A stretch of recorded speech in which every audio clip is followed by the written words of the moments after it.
And I remember this moment after a really long binge on porn, a really long porn session.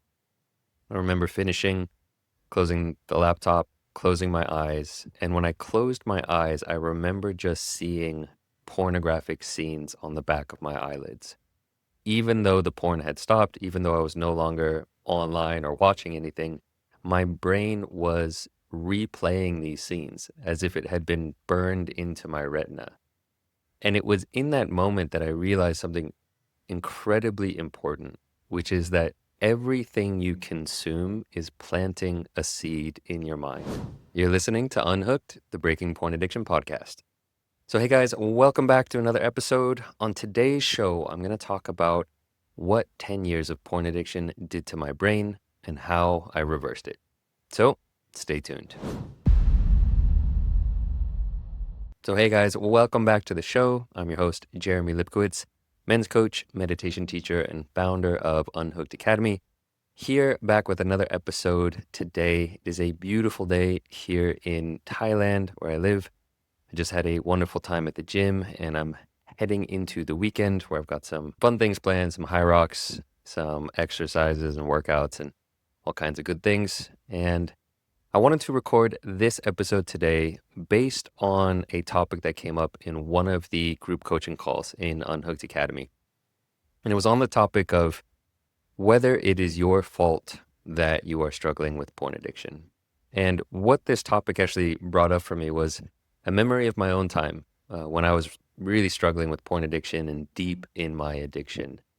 And this incident from my life, it's very memorable for me. I remember this one day. This was back in Davis, California. This was at this point maybe 20 years ago. I was in my early 20s, still a young undergrad student at UC Davis, and watching porn on a daily basis. Every night it would be 1 hour, maybe more. Occasionally it would be a couple times a day. And I remember this moment after a really long binge on porn, a really long porn session. I remember finishing, closing the laptop, closing my eyes. And when I closed my eyes, I remember just seeing pornographic scenes on the back of my eyelids. Even though the porn had stopped, even though I was no longer online or watching anything, my brain was replaying these scenes as if it had been burned into my retina.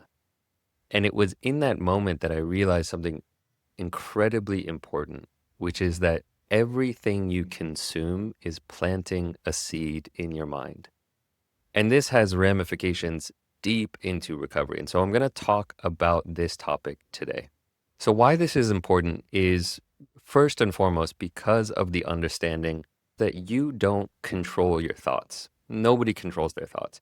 Thoughts come up out of the blue, they come up out of nowhere, and you don't control what thoughts arise. If we all could make things go the way we wanted, we would just have thoughts of loving kindness and compassion and focus and productivity arise. But that's not the way our mind works. Our mind works very chaotically and stochastically based off of our past experiences. And so if you spend a lot of time in your past watching porn, that is going to make it more likely for thoughts of porn and lust and craving to arise automatically. And now, while you don't control the thoughts that pop up, what you can control is the seeds that you plant. So everything that you're doing currently today, again, is planting seeds for the future. This is how neuroplasticity works. That what you frequently think and do and pay attention to changes the structure and function of your brain. It hardwires in those neural pathways. This was a quote that really impacted me early in my life, that neurons that fire together wire together. So if you're constantly firing these neural pathways of lusting after porn and craving porn and looking and objectifying and thinking, I want that, you are hardwiring in those neural pathways. So you don't get to control what thoughts arise, but you get to control the seeds that you plant that later give rise to those thoughts. You get to influence the outcome of your life based off of what you're doing today. So if you want to have a better life 1 year from now, and when I say a better life, if you want to have a better mind, a mind that is clear and clean and full of integrity and full of wholesome mental qualities like compassion and patience and love and all these things that actually make life good. It starts today by what you're feeding your mind and what you're consuming. And this is important. It's not just what you're doing with your mind, it's really what you're consuming on a daily basis as well. Whether it's porn or the media that you're consuming elsewhere, what kinds of shows you're watching, what kinds of news outlets you're paying attention to. These all are planting seeds in your mind that later give fruit. So the important takeaway here is, getting back to this question of it wasn't your fault that you got addicted to porn. You grew up in a society that is sexualized media. You didn't know any better when you were younger. There is a huge influence of the porn industry. So it wasn't your fault that you developed this porn addiction, and you can let go of the shame of that. Stop beating yourself up. And it is your responsibility right now to plant better seeds in your garden. So this phrase often comes back, which is, it's not your fault, but it is your responsibility. If you can remember that, hey, it's not your fault. Don't beat yourself up. Don't shame yourself and think you're, a horrible person because this happened. But also take ownership of the fact that the only person that's going to save you is you. If you want to change your life, it comes down to you taking those steps and taking that action. So it's not your fault, but it is your responsibility. Now, one thing that I want to mention that most guys miss here, they might understand that, okay, if I'm watching porn, it's planting bad seeds. What a lot of guys do is they spend all their time just trying to remove the weeds from the garden, but they don't actually intentionally think about what seeds do I want to plant instead. And so real recovery, it takes this dual approach of stopping the weeds from taking root, going into the garden and pulling out the weeds, but also thinking about what seeds do I want to be planting on a daily basis. And this is important because if you just remove the weeds, but you don't do any intentional planting, the weeds are just going to grow back, because whether you like it or not, society is going to be throwing the seeds of those weeds into your garden. The porn industry, the movie industry, commercials, Instagram, social media, all of that is going to be throwing these seeds, not just of lust, but of all kinds of unhealthy or toxic mindsets of greed, anger, hatred, divisiveness. That's what society throws into our mind. So we have to be very intentional about what we're planting in our mind. And this leads me to one of my favorite topics, which is meditation. You can think of it like meditation as a daily practice of planting good seeds. A lot of guys have this mistaken idea about meditation, that meditation is about clearing your mind, sitting down and just zoning out or blocking out your thoughts. But the truth about meditation is what meditation is, it's cultivation. It's about cultivating wholesome mind states. And in fact, the Sanskrit word for meditation, this is 2,500 years old. The word for meditation was bhavana. And bhavana, what it means is cultivating like crops in the field. So even thousands of years ago, they understood that meditation was about cultivation, planting wholesome seeds that later give rise to good things in your life.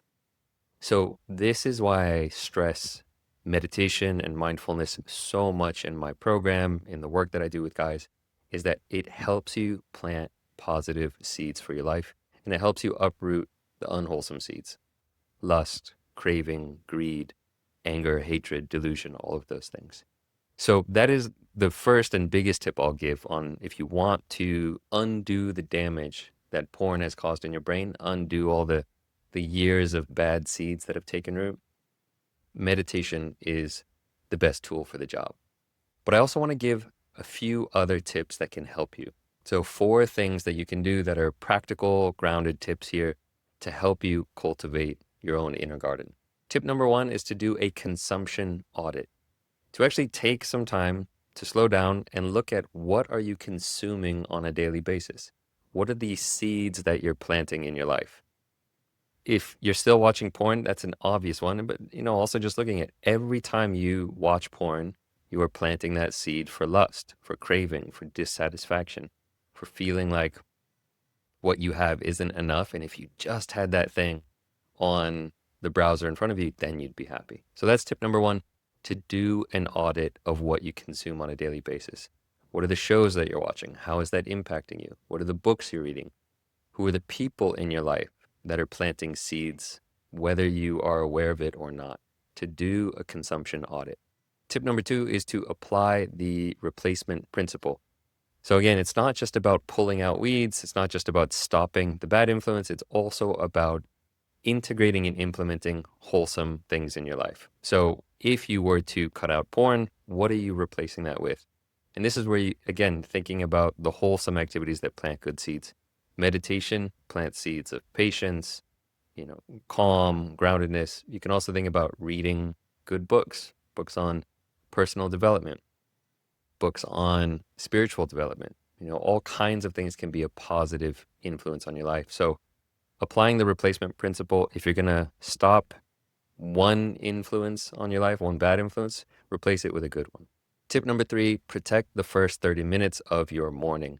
Morning time is one of the best times for planting seeds.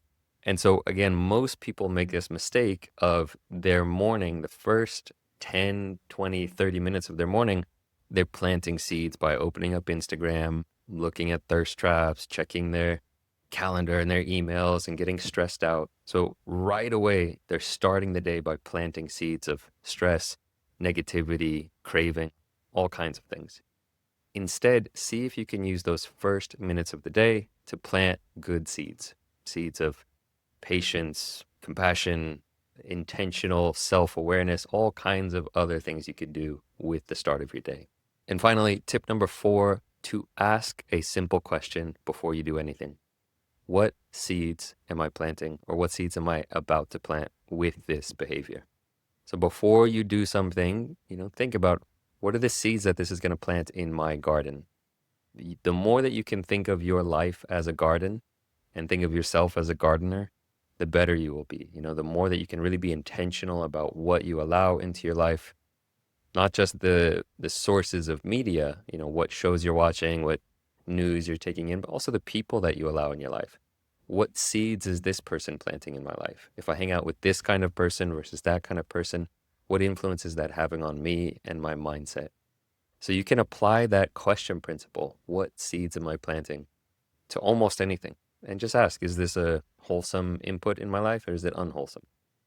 Is this going to help my life be better and improve my life, or is this going to have a negative or toxic influence on my life? Thinking about what seeds you're planting, because everything you do is planting a seed for the future. So I'll just leave you with that final thought here, which is to look at your life holistically and think about, what seeds are you planting? Again, look at your life like a garden and understand that whatever you do, whatever you consume, is planting a seed in your life. And you can actually influence your life and your future by being intentional about that.